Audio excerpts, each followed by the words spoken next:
Good afternoon, everyone. Good afternoon, Good sir. afternoon, sir. Today's Afternoon, topic, sir. good afternoon. Today's topic is sources of borrowed capital, right? We have completed our sources of owned capital, right? So it's time for the borrowed funds. Now, what is borrowed funds? Borrowed capital. Borrowed funds or capital are nothing but what we borrow in something, right? It can be by pledging your gold or by pledging your houses in general for us. But organisations के लिए अगर कोई बोरो capital करना है या borrowed funds लेकर आना है तो उनके लिए क्या ऑप्शंस होंगे? तो आज उनमें से एक ऑप्शन हम देखेंगे कि क्या ऑप्शन है। वैसे बहुत सारे ऑप्शन हमने पहले ओवरऑल रिव्यू जब ले रहे थे या ओवरव्यू हम लोग देख रहे थे तभी हमने देखा था, right? So sources of borrowed capital में बहुत सारे सोर्सेस है, लेकिन what is borrowed capital? Borrowed capital is nothing but the funds borrowed from other sources, external sources who are not a part of our organization. ठीक है, तो ये borrowed capital हम लोग वहां से लाते हैं जो हमारे ऑर्गेनाइजेशन का कोई हिस्सा नहीं होता, क्योंकि शेयर होल्डर्स है जो ओन्ड कैपिटल है हमारे पास, वो ऑर्गेनाइजेशन का हिस्सा होता है, उनको हम डिविडेंड देते हैं। प्रेफरेंस शेयर होल्डर्स है वो भी हमारे डिविडेंड होल्डर्स है, राइट? उनको भी डिविडेंड देना पड़ता है। लेकिन जो फंड हम बोरो करते हैं, ठीक है, वो लोग ना हमारे ऑर्गेनाइजेशन का कोई पार्ट है, ना उन्हें कोई ऑर्गेनाइजेशन डिसीजन मेकिंग में कोई राइट्स है, जैसे equity share holders and preference share holders को होता है, right?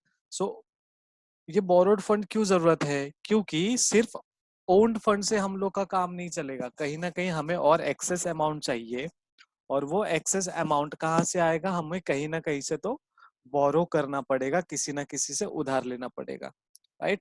So only owned capital is not sufficient to carry on all business activities, ठीक है? तो सारे बिजनेस एक्टिविटीज के लिए हम लोग को ओन्ड कैपिटल की जरूरत नहीं, मतलब बहुत कम जरूरत है, और वो बहुत कम पड़ता है हमें। समझिए मेरी सैलरी 20,000 है, क्या 20,000 में पूरा मेरा हो जाएगा? घर खर्चा निकल जाएगा, लेकिन मुझे कुछ अलग कोर्सेज करना है, हायर स्टडीज के लिए जाना है जिसका फीस है 5 लाख 10 लाख, राइट? पीएचडी करना है किसी और बड़े ऑर्गेनाइजेशन के साथ, वहां पे मेरा नोट्स का एक्सपेंडिचर है, ट्रैवलिंग का एक्सपेंडिचर है। तो ऐसे जो इनकम्स, ऐसे जो एक्सपेंडिचर है जिनका फायदा मुझे आगे होने वाला है, उनके लिए मुझे लोन लेना पड़ेगा। वैसे ही ऑर्गेनाइजेशंस को जो ओन्ड कैपिटल है उसको डे टू डे लाइफ के लिए यूज करके जो भी नए प्रोजेक्ट्स आते हैं उनके लिए हम बोरोड कैपिटल लेकर आते हैं, ठीक है? A company needs borrowed capital to supplement its owned capital. क्या बोला है? सप्लीमेंट। सप्लीमेंट मतलब जैसे हम लोग के मेन आंसर शीट होते हैं, हम लोग एडिशनल सप्लीमेंट लेते हैं, राइट? क्यों? क्योंकि वो पेपर में थोड़ा सा हेल्प हो मार्क्स बढ़ने में। वैसे ही कुछ इन्वेस्टमेंट हम लोग सोच रहे हैं, तो ओन्ड फंड्स में बोरोड फंड थोड़ा सा ज्यादा हेल्प करता है। अगर किसी के पास 100 करोड़ रुपया ओन्ड कैपिटल है किसी प्रोजेक्ट के लिए, लेकिन वो प्रोजेक्ट मुझे जा रहा है 250 करोड़ का, तो एडिशनल 150 करोड़ हमें चाहिए, तो वो कहाँ से मिलेगा? हमारे जो इक्विटी शेयर होल्डर्स है वो और कितना लेकर आ सकते हैं, राइट? उन पे ज्यादा प्रेशर नहीं देना है, तो हमें क्या करना है? कहीं ना कहीं से तो फंड बोरो करना है, ठीक है? अब ये मेमोरेंडम जो है, मेमोरेंडम ऑफ एसोसिएशन जो है कंपनी का, वो ऑथोराइज करता है ऑर्गेनाइजेशन को। वो कहता है कि आपके पास बोरोविंग पावर है। कौन कहता है? मेमोरेंडम ऑफ एसोसिएशन, ठीक है? लेकिन आर्टिकल ऑफ एसोसिएशन क्या करता है? वो बताता है कि आप कैसे, हाउ और बाय वूम, मतलब किस वजह से, किससे, कहाँ से आप ये लेकर आ सकते हो, ये पावर एक्सरसाइज कर सकते हो, राइट? तो जब हम लोग सोर्सेस ऑफ बोरोड कैपिटल लिखेंगे, उसमें जब इंट्रोडक्शन लिखने जाएंगे, तो ये मेमोरेंडम ऑफ एसोसिएशन का भी पॉइंट लिखना है, आर्टिकल ऑफ एसोसिएशन का भी पॉइंट हमें लिखना है, राइट? ये आगे कहता है the power to borrow money is normally exercised by board of directors of the organisation. कौन करते हैं? Board of directors. अब ये बोर्ड ऑफ डायरेक्टर्स कौन है? ये बोर्ड ऑफ डायरेक्टर्स नॉमिनेटेड होते हैं, इलेक्टेड होते हैं, राइट? ये इक्विटी शेयर होल्डर्स के वोटिंग राइट की वजह से भी बोर्ड में बैठे रहते हैं, या फिर जो मेजोरिटी ऑफ शेयर होल्ड करते हैं ना, जैसे कोई कंपनी के मालिक है, फॉर एग्जाम्पल रिलायंस के साथ जो मुकेश अंबानी जी है, उनको लगता है कि नहीं मुझे और भी कुछ लोग चाहिए हेल्पिंग के लिए, राइट? या फिर उनकी कोई सब्सिडरी कंपनी है, वहां पे बोर्ड ऑफ डायरेक्टर चाहिए। तो नॉर्मली जो पावर्स होते हैं बोरो करने के लिए या फिर फंडिंग को एलोकेट करने के लिए कि कहाँ से हमें पैसा मिलेगा, वो बोर्ड ऑफ डायरेक्टर्स के हाथ में होता है। उसके बाद अ प्राइवेट कंपनी में exercise it's borrowing power immediately after incorporation. ठीक है, अगर किसी ऑर्गेनाइजेशन को बोरो करना है, अगर वो प्राइवेट ऑर्गेनाइजेशन है, तो जब उनका इनकॉर्पोरेशन होता है, वो लीगल एंटिटी जब बनती है, तो उन्हें तुरंत राइट है, वो कभी भी मार्केट से बोरो कर सकते हैं। लेकिन however public company can not exercise it's borrowing power until it secures certificate of commencement of business। तो जब हमने 11th में पढ़ा होगा कि एक ऑर्गेनाइजेशन इनकॉर्पोरेट होता है, तो उनको एक सर्टिफिकेट मिलता है कमेंसमेंट ऑफ बिजनेस का। तो प्राइवेट ऑर्गेनाइजेशन है, जैसे इनकॉर्पोरेट हुआ, जैसे एस्टेब्लिश हुआ, जैसे वो ऑपरेशंस में आए, वो तुरंत जाके बोरो कर सकते हैं किसी भी बैंक से या फिर जो लोन देने के सोर्सेस है वहां से, बोरो करने के सोर्सेस है वहां से। लेकिन यही पब्लिक कंपनी है, तो उन्हें सिक्योर करना पड़ता है certificate of commencement of business, right? तो वो सर्टिफिकेट जरूरी है कि हमारे पास कमेंसमेंट ऑफ बिजनेस सर्टिफिकेट है। कमेंसमेंट ऑफ बिजनेस सर्टिफिकेट मतलब वो सर्टिफिकेट जो ऑथराइज करता है कि yes you are allowed, permitted, ठीक है, to start your business, start your operations. ये पब्लिक कंपनी के लिए ही है, राइट? तो 3 पॉइंट हमें याद रखना है सोर्सेज ऑफ बोरोड कैपिटल में। ठीक है, ओन्ड कैपिटल में वो सप्लीमेंट का काम करते हैं, मेमोरेंडम ऑफ एसोसिएशन उन्हें पावर्स देते हैं, आर्टिकल्स ऑफ एसोसिएशन बताते हैं कि इस पावर का कैसे इस्तेमाल करना है। ठीक है, प्राइवेट कंपनी तुरंत इनकॉर्पोरेशन के बाद फंड बोरो कर सकती है, और पब्लिक कंपनी होगी तो कमेंसमेंट ऑफ बिजनेस का सर्टिफिकेट जरूरी है। डिबेंचर्स, डिबेंचर्स एक सोर्स ऑफ बोरोड फंड बोल सकते हैं। ठीक है, यहाँ से हम फंड बोरो करते हैं। जो भी डिबेंचर होल्डर होता है वो हमें क्या करते हैं, वो हमें लोन देते हैं। ठीक है, बोरोइंग मतलब क्या, उधार लेना, लोन लेना, right? So debentures are one of the principal sources of raising borrowed capital to meet long and medium term financial needs. कौन से टर्म्स? एक तो लॉन्ग टर्म और medium term financial needs. Short term के लिए कोई चाहिए तो हमारे पास खुद के पैसे है, रिटेन्ड अर्निंग है हमारे पास, और रिजर्व्स है, हमारे खुद के शेयर होल्डर्स है, उनको हम राइट इश्यूज दे सकते हैं जो तुरंत हमें शॉर्ट टर्म के लिए मिलेगा और वो हमारे कैपिटल में ऐड ऑन होगा। लेकिन अगर हमें लॉन्ग टर्म या मीडियम टर्म के लिए चाहिए, तो हमें क्या करना है, डिबेंचर होल्डर्स को शेयर्स इशू करने हैं। ठीक है, तो ये डिबेंचर होल्डर्स क्या करते हैं, ये हमारे साथ बॉन्ड साइन करते हैं और वो कहते हैं कि हम आपके साथ लॉन्ग टर्म या मीडियम टर्म में जुड़े रहेंगे। तो जैसे ऑर्गेनाइजेशन को जरूरत है उस हिसाब से। ठीक है, तो ये लॉन्ग टर्म और मीडियम टर्म फाइनेंशियल नीड्स को फुलफिल करता है debentures. The term debenture has come from the Latin word debere. ये याद रखना है, डिबेयर का स्पेलिंग बहुत कंफ्यूजिंग होता है, DBARE भी होता है, बट यहाँ पे हमें लिखना है DEBERE। ठीक है, again DEBERE, debere, which means to owe मतलब उधार, लोन। ठीक है, हम लोग अपने फ्रेंड्स को बोलते हैं यार वड़ा पाव खाना है, 10 रुपया 2 रुपया उधार दे, बाद में एडजस्ट कर लेंगे या बाद में दे दूंगा, राइट? तो वो 2 रुपए क्या है, हम लोग डिबेयर कर रहे, ओ कर रहे हैं हम लोग अपने फ्रेंड्स के साथ। वैसे ही हम लोग जब ऑर्गेनाइजेशन किसी इन बंदे से या फिर कोई ऑर्गेनाइजेशन किसी फाइनेंशियल ऑर्गेनाइजेशन से फंडिंग लेती है, तो उन्हें डिबेंचर्स कहा जाता है, और डिबेंचर्स का मीनिंग, डिबेयर का मीनिंग होता है ओ यानी उधार लेना। Section 2 subsection 30 of the companies act 2013 only states that. ठीक है, अब ये अकॉर्डिंग टू सेक्शन है कि डिबेंचर क्या है। The word debenture include debenture stocks, ये याद रखना, डिबेंचर स्टॉक्स, बॉन्ड्स, बॉन्ड्स, ठीक है, दो बोले हमने अभी तक, debenture stocks, bonds and any other instrument of a company. ठीक है, या तो डिबेंचर स्टॉक होंगे, या तो बॉन्ड्स होंगे, या फिर कोई भी ऐसा इंस्ट्रूमेंट जो कंपनी के नाम का है, जिस पे लिखा होता है डेट, डेट यानी लोन, ठीक है, बोरो करना।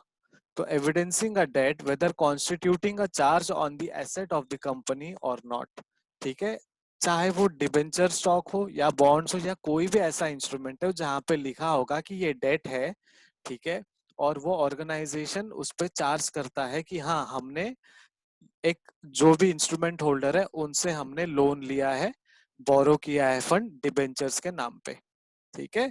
ये हो गया according to section 2 sub section 30। लेकिन हमारे पास एक इंसान है पाल्मर नाम के, ठीक है, तो ये पाल्मर क्या कहते हैं, ये डिफाइन करते हैं डिबेंचर को, it is an instrument under seal evidencing debt, it is an instrument under seal evidencing debt. Under seal मतलब ऑर्गेनाइजेशन के सील पे, ऑर्गेनाइजेशन के नाम का जो सील होता है उसके तहत वो एविडेंस देता है, एविडेंसिंग मतलब सबूत देता है कि ये डेट है, ये लोन है, ठीक है। The essence of it being admission of indebtedness मतलब वो बताता है कि ये indebtedness है, ये जो सर्टिफिकेट है मेरे पास, ये जो पेपर है जिसमें लिखा हुआ है डेट करके, जिसमें कंपनी का एक स्टैंप या सील लगा हुआ है और इसका मैं होल्डर हूँ ये पेपर का, तो इसका मतलब है मेरा और ऑर्गेनाइजेशन का एक रिलेशन है। ऑर्गेनाइजेशन को जो पेपर में अमाउंट लिखा है उतना मैंने लोन दिया है, ऑर्गेनाइजेशन ने एग्री किया है कि वो मुझे उतना रिटर्न देंगे, ठीक है। तो ये होता है डिबेंचर्स और उसके मीनिंग। तीन चीज याद रखना है, एक तो ये रेजिंग बोरोड कैपिटल है, बोरो कैप अपना जो भी फंड रेज करने के लिए एक तरीका है बोरोड कैपिटल का, ठीक है। इसका मीनिंग क्या है, लैटिन वर्ड है डिबेर विच मीन्स ओ, तो लैटिन वर्ड को मत भूलना एग्जाम में कभी भी लिखते टाइम। सेक्शन 230 के हिसाब से एक डेफिनेशन है, मिस्टर पार्मर के हिसाब से एक डेफिनेशन है, दोनों हमेशा याद रखना, उसको बहुत अच्छे से दिमाग में बिठा के लेना। फीचर्स ऑफ डिबेंचर्स, अब ये डिबेंचर के फीचर्स क्या है, हमने फीचर्स देखे इक्विटी शेयर्स के, इक्विटी शेयर के बाद हमने देखे प्रेफरेंस शेयर्स के, अब प्रेफरेंस शेयर्स के बाद हम देखेंगे डिबेंचर्स के, तो हम लोग को थोड़ा थोड़ा कंपेयर करके भी निकलना है आगे, ठीक है। अब डिबेंचर का फर्स्ट फीचर है प्रॉमिस। ये क्या प्रॉमिस करते हैं, ये वो प्रॉमिस करते हैं कि आपने जो भी पैसा हमें दिया है एज अ लोन वो कहीं नहीं जाएगा, ठीक है, और वो लोन जो है हम आपको रिटर्न देंगे। वो रिटर्न कैसे देंगे, वो मंथली होगा, हाफ ईयरली होगा, ठीक है। वो जो लोन आपने बोरो किया है उस पे आपको इंटरेस्ट भी दिया जाएगा, राइट। तो एग्जाम में प्रॉमिस में जब हम लिखते हैं तो total amount plus returns plus interest जो है वो मेंशन करना जरूरी है। सो फीचर ऑफ डिबेंचर्स का सबसे पहला फीचर है प्रॉमिस। हम ये प्रॉमिस करते हैं, ऑर्गेनाइजेशन ये प्रॉमिस करता है कि आपने जो भी पैसा दिया है वो आपको रिटर्न पूरा का पूरा मिलेगा, ठीक है। और जब कंपनी डाइल्यूट होती है, कंपनी बंद हो रही है, ठीक है, तो कंपनी जब बंद होती है तो सबसे पहले जो अमाउंट दिया जाता है कंपनी बंद होते टाइम, हमने इक्विटी शेयर होल्डर और प्रेफरेंस शेयर होल्डर्स के टाइम पे पढ़ा था कि जब कंपनी डाइल्यूट हो रही है, ठीक है, तो वो टाइम पे हमने क्या किया था, पहले प्रेफरेंस शेयर होल्डर्स को हमने पैसे दिए थे कंपनी बंद होते टाइम, उसके बाद इक्विटी शेयर होल्डर, लेकिन अभी प्रेफरेंस शेयर होल्डर से भी पहले हम देंगे डिबेंचर्स को, ठीक है। तो सबसे पहले अभी लिस्ट में डिबेंचर्स आएंगे, फिर प्रेफरेंस शेयर होल्डर्स आएंगे, फिर इक्विटी शेयर होल्डर्स आएंगे। फेस वैल्यू, डिबेंचर्स का जो फेस वैल्यू है वो थोड़ा मैक्सिमम होता है और वो मल्टीपल ऑफ 100 होता है, ठीक है। उसका फेस वैल्यू या तो 100 है या मल्टीपल ऑफ 100 है, ठीक है। तो ये याद रखना है, मल्टीपल ऑफ 100 मतलब 100 से 100 के बराबर, तो ये 100 होगा, 200 होगा, 300 होगा। अगर आपको किसी ने जनरली सवाल पूछा है कि डिबेंचर का फेस वैल्यू 150 है तो बोलना फिर वो डिबेंचर ही नहीं है। क्यों, क्योंकि इसका एक बहुत अच्छा फीचर है कि वो जो फेस वैल्यू है वो 100 होगा या फिर 100 का मल्टीपल होगा, 10 into 10, 100 into 1, 100 into 2, 100 into 3, ऐसा वो वैल्यू बढ़ता जाएगा। अगर वो 1000 रुपए है तो डिबेंचर है, अगर वो 1100 है तो वो डिबेंचर है, ठीक है। वैल्यूज, जो डिबेंचर के वैल्यू है, ठीक है, वो हमेशा फिक्स रहते हैं, क्योंकि ये ना मार्केट प्राइस पे डिपेंड करते हैं, ठीक है, ये सिर्फ डिपेंड करता है फेस वैल्यू पे, आपने ऑर्गेनाइजेशन को कितना अमाउंट दिया, ठीक है, कितना आपको रिटर्न मिल रहा है। तो इसका जो वैल्यू है मार्केट के हिसाब से नहीं जाएगा, जो भी आपने कॉन्ट्रैक्ट किया है ऑर्गेनाइजेशंस के साथ, वो कॉन्ट्रैक्ट के हिसाब से आप लोग का जो भी डिबेंचर होल्डर्स का रिटर्न्स है वो डिसाइड होता है। Time of repayment, time of repayment में ऑर्गेनाइजेशन चाहे आपको ईएमआई सिस्टम में भी रिफंड कर सकती है, या एनुअली रिफंड कर सकती है, या ऑर्गेनाइजेशन अगर ये दोनों नहीं फुलफिल कर पा रही है कुछ रीजंस के वजह से, तो आपका जो मैच्योरिटी पीरियड है तभी आपको वो रिटर्न देंगे। लेकिन डिबेंचर्स को रिटर्न मिलता ही मिलता है, ठीक है। सो उसका टाइम ऑफ रीपेमेंट है वो डिसाइड होता है, जैसा बॉन्ड है, जैसे डॉक्यूमेंट है, जैसे जो लोन देने वाला है और लोन लेने वाला है, ठीक है।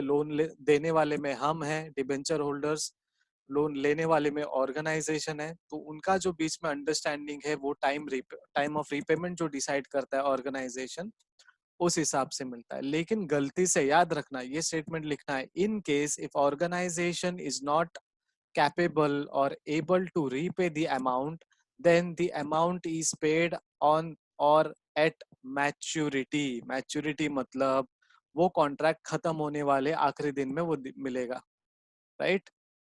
तो मैच्योरिटी में हमें याद रखना है वो 5 साल का है, 10 साल का है, जब भी हो आपको उस दिन आपका पूरा पैसा मिल जाएगा।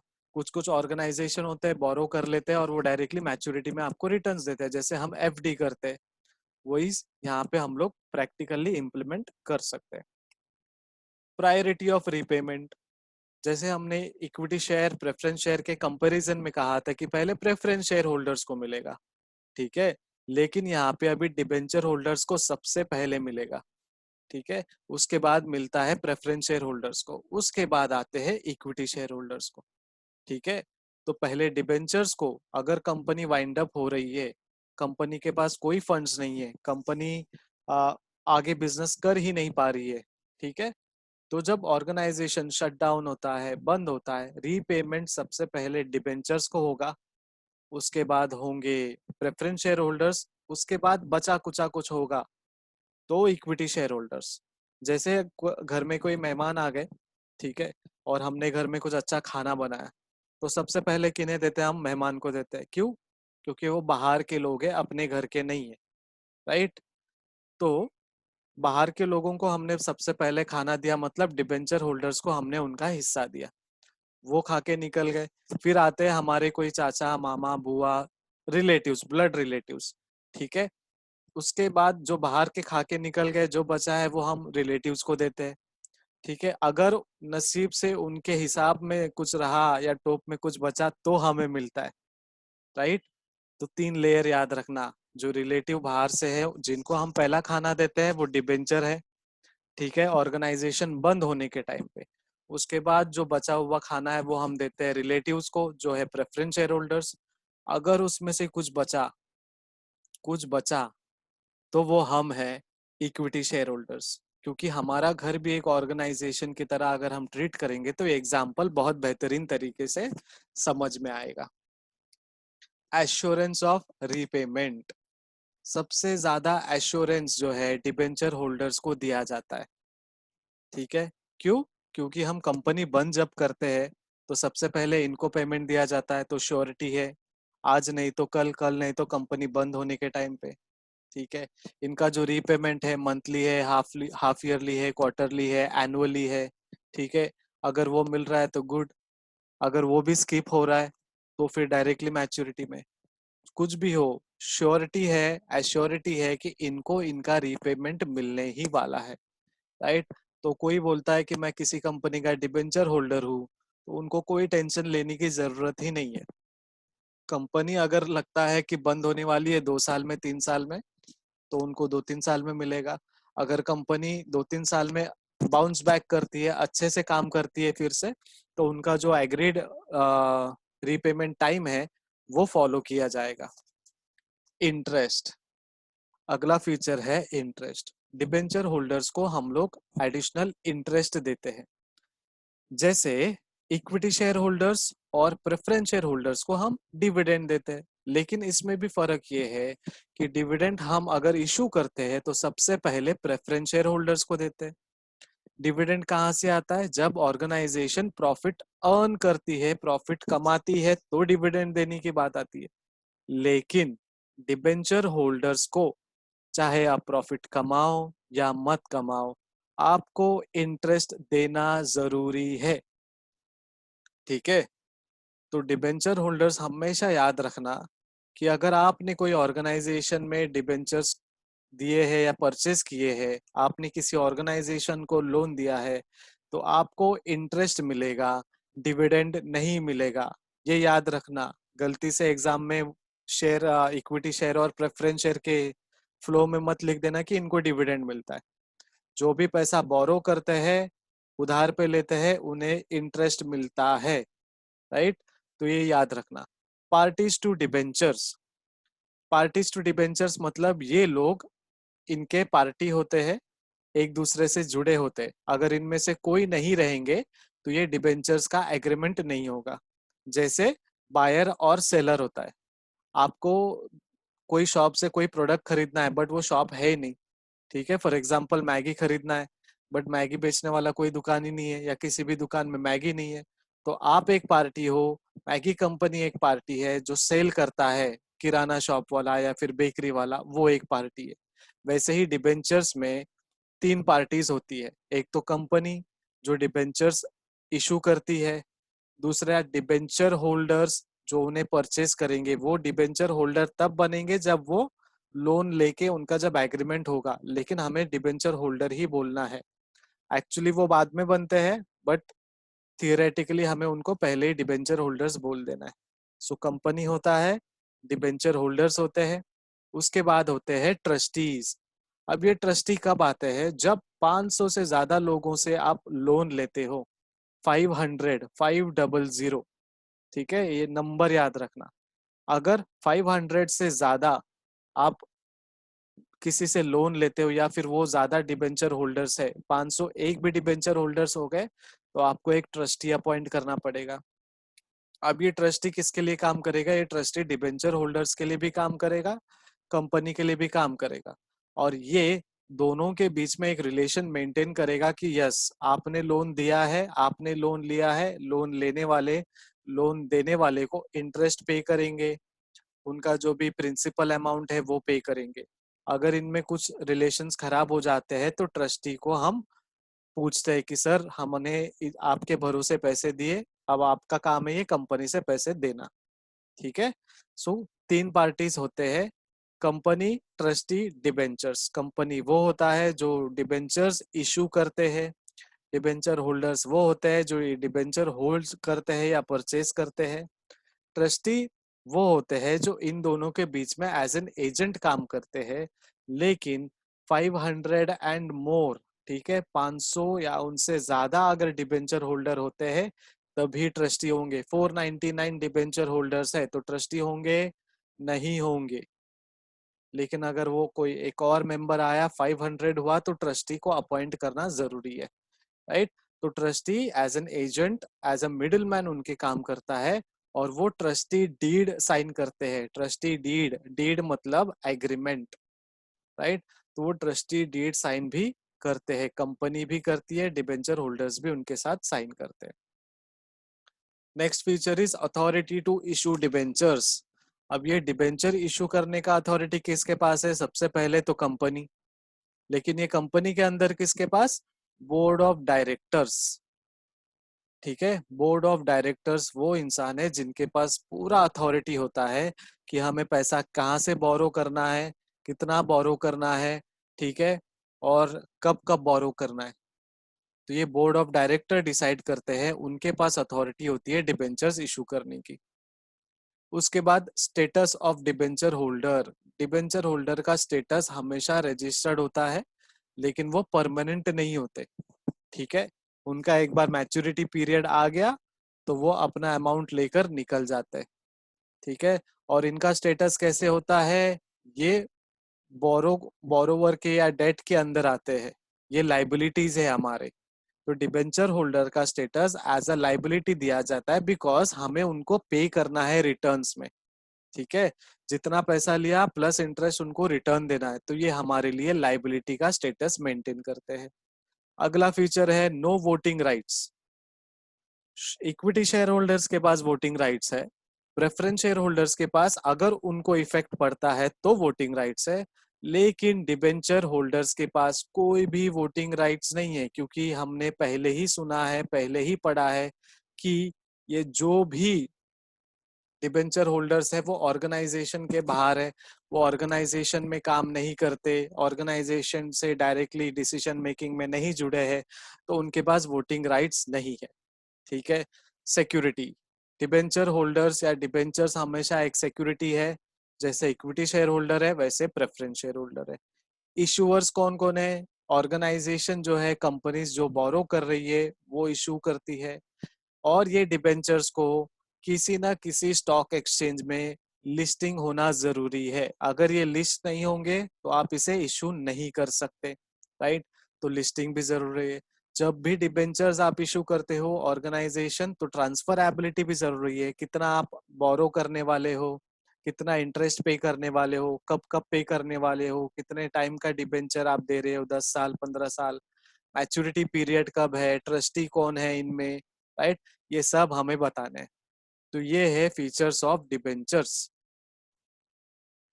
इसके बाद है टाइप्स ऑफ डिबेंचर्स। तो 8 टाइप्स ऑफ डिबेंचर्स है, बहुत सिंपल। जैसे प्रेफरेंस शेयर के हमारे पास टाइप्स है, वैसे ही डिबेंचर्स के टाइप्स है। Secured, unsecured on the basis of security. Second, registered bearer on the basis of transfer. Redeemable, irredeemable on the basis of repayment. Convertible, non convertible on the basis of conversion. ठीक है, ज्यादा detailing में नहीं जाएंगे, just देख लेंगे secure debentures क्या है। उनके फिक्स चार्जेस है, उनको जो भी अमाउंट है वो फिक्स कंफर्म उनको रिटर्न दिया जाता है। ठीक है, तो debentures can be secured, property of company में be charge as security for loan. अगर आपने किसी कंपनी को लोन दिया है तो उनके एसेट पे आप चार्ज कर सकते हो। अनसिक्योर्ड उसके ऑपोजिट में है, आपने लोन दिया है लेकिन आप उनके एसेट में चार्ज नहीं कर सकते, राइट। तो issue of unsecured debenture is now prohibited. Now prohibited मतलब अभी बंद कर दिया गया है, निषेध है वो देना। ठीक है, as per the companies act 2013। लेकिन हमें वो एग्जाम में लिखना है, सिक्योर्ड एंड अनसिक्योर्ड। उसके बाद है रजिस्टर्ड डिबेंचर्स। वो डिबेंचर है जो इक्विटी जो भी डिबेंचर होल्डर्स है उनके नाम पे रजिस्टर्ड है। अगर मैंने किसी ऑर्गेनाइजेशन को लोन दिया है तो मेरा एक डिबेंचर होल्डर का नाम होगा। ठीक है, लेकिन दूसरा है बेरर डिबेंचर। मतलब जैसे बेरर चेक होता है ना, जिसमें किसी का नाम नहीं होता, जिसको मिला उसका, वैसे ही रजिस्टर्ड डिबेंचर्स में नाम लिखा होता है एक होल्डर का, वो उसी को रिटर्न्स मिलने वाला है अगर वो प्रॉपर होल्डर है। बेयरर में अगर नाम भी नहीं लिखा है, जिसके पास वो सिक्योरिटी होगा, डिबेंचर पेपर होगा, वो उसको दे दिया जाएगा। जैसे 10 रुपए की नोट हमें मिलती है, बेयरर है वो, ठीक है, तो वो 10 रुपए नोट जिसको मिला वो उसका, वैसे। उसके बाद है रिडीमेबल एंड इरिडीमेबल। ये वो डिबेंचर है जो आप कहीं भी बिफोर मैच्योरिटी आप रिडीम कर सकते हो। ऑर्गेनाइजेशन को कह सकते हो कि मुझे ये रिडीम करना है, सेल करना है, आप रिटर्न ले लो और मुझे अमाउंट दे दो। उसके बाद है इररिडीमेबल डिबेंचर्स। ये वो डिबेंचर है जो रिडीम नहीं कर सकते, राइट। हमें वो मैच्योरिटी तक रुकना है। ठीक है, so repayable only after the liquidation of the company. Mostly ये भी नहीं दिया जाता है इररिडीमेबल डिबेंचर्स, बिकॉज बहुत सारे ऑर्गेनाइजेशन कई सालों तक चलते हैं। So this kind of debentures are not repayable during life time of the company. तो रिडीमेबल कभी भी आप रीपेमेंट ले सकते हो ऑर्गेनाइजेशन से, इररिडीमेबल रीपेमेंट नहीं मिलता अपने को। Convertible debentures, non convertible debentures. So convertible debenture जो है इक्विटी शेयर होल्डर्स में कन्वर्ट हो जाता है एक स्पेसिफिक पीरियड के टाइम पे। ठीक है, ये जो भी डिबेंचर कन्वर्ट करते हो वो एक रेजोल्यूशन जो जनरल मीटिंग में होता है, एनुअल जनरल मीटिंग में जो रेजोल्यूशन होता है, डिसीजन होता है, उसमें वो अप्रूव्ड होना चाहिए कि इतने सारे नंबर ऑफ डिबेंचर्स जो है, convertible number of debentures equity share में कन्वर्ट होने वाले हैं। ठीक है, वो रेजोल्यूशन नहीं होगा तो वो कन्वर्ट नहीं होगा। उसके बाद है नॉन कन्वर्टिबल डिबेंचर्स। ये डिबेंचर है जो कन्वर्ट नहीं होंगे, उनको उनके मैच्योरिटी तक उनको रुकना पड़ेगा। वो इक्विटी शेयर में नहीं होंगे, ना प्रेफरेंस शेयर्स में होंगे, किसी में भी कन्वर्ट नहीं होंगे। तो मैच्योरिटी तक उन्हें वेट करना ही पड़ेगा. So this is for the day, right. तो जो भी हमने देखा आज, एक पार्ट देखा, डिबेंचर्स के बारे में पढ़ा, उनके फीचर्स के बारे में पढ़े और उनके टाइप्स ऑफ डिबेंचर्स के बारे में पढ़ा. Vikrant sir, I am done.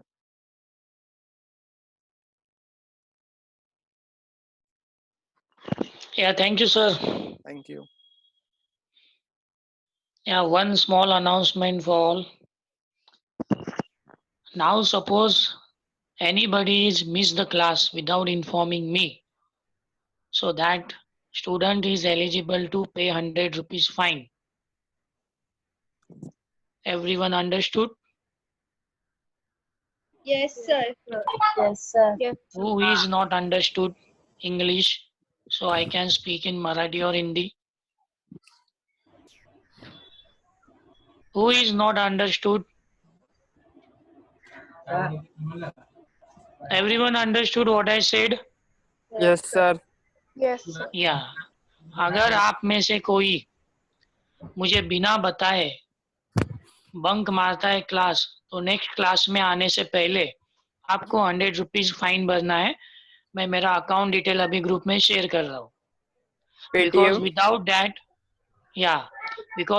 That we cannot नॉट अचीव 100% result, as well as we cannot reach up to 90 and 90 plus marks. 100 rupees, it doesn't matter for me, but the discipline is most matter for me. So you Yes, people be ready for the fine, because as per my observation, since last 1.5 month, people are not more serious. So those are not serious, they are only going to pay the fine, not the other people. Understood? This is not the punishment. Always remember, this is the lesson for those who are not serious. Okay? So अगर आपने मुझे बिना बताए class नहीं attend किया, तो आपको next class के पहले मेरे बैंक अकाउंट में 100 रुपए डिपॉजिट करने. Now everyone understood? Yes, sir. Who is not understood? Okay. So अभी प्रेम सर का लेक्चर फिनिश हो चुका है. Tomorrow ma'am will come. Please complete the homework what ma'am has given to you. I received only from Rebecca.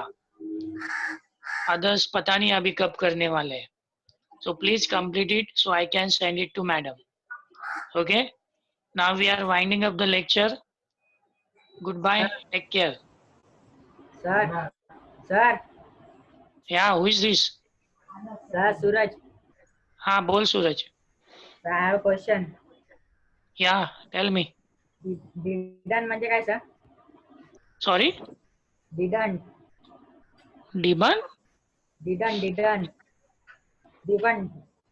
Debenture? नाही. मग Dividend sir. Dividend. Dividend. हा sir. अच्छा, आता बघ, आता लेक्चर संपलंय. जेव्हा सर परत येतील ना नेक्स्ट लेक्चरला, तेव्हा तू प्लीज विचार, सर तुला उत्तर देतील. ओके? कारण आता वेळ संपत आलाय, हो sir. ते कदाचित पूर्ण नाही होणार. तर नेक्स्ट लेक्चरला आल्या आल्या तू सरांना विचार, सर डिव्हिडंड म्हणजे काय, सर तुला त्याचं उत्तर देतील. ओके? हो सर, sir. hello. पण विचार, विसरू नको. विक्रांत हो सर. sir. या हाँ sir, I can answer in 30 seconds sir. या so give, no problem. Okay, so dividend मतलब वो चीज है जो रिटर्न्स मिलता है. अगर समझो आप किसी कंपनी में इक्विटी शेयर होल्डर होते हो. इक्विटी शेयर होल्डर मतलब क्या है, एक ऑर्गेनाइजेशन में बोरोड फंड जरूरत है. वो बोरोड फंड आप उसमें पार्टनर बनते हो, को पार्टनर बनते हो, राइट. हिंदी चालेल ना? हाँ. तो वो कंपनी में आप को पार्टनर बनते हो, इक्विटी शेयर होल्डर्स बनते हो. ऑर्गेनाइजेशन अगर प्रॉफिट अर्न करती है, प्रॉफिट कमाती है, ठीक है, तो वो रिटर्न्स देते हैं उनके मेहनत का. क्यों? क्योंकि आप हमारे कंपनी में पार्टनर बने, आप हमारे कंपनी में कुछ अमाउंट पे किया है और उसका जो रिटर्न है उसको डिविडेंड बोलते हैं. That's it. समझा? नहीं समझा तो अगले फिर लेक्चर में बात करेंगे. Okay sir. Yeah, thank you everybody. We'll see you tomorrow at 12 noon. Bye, take care.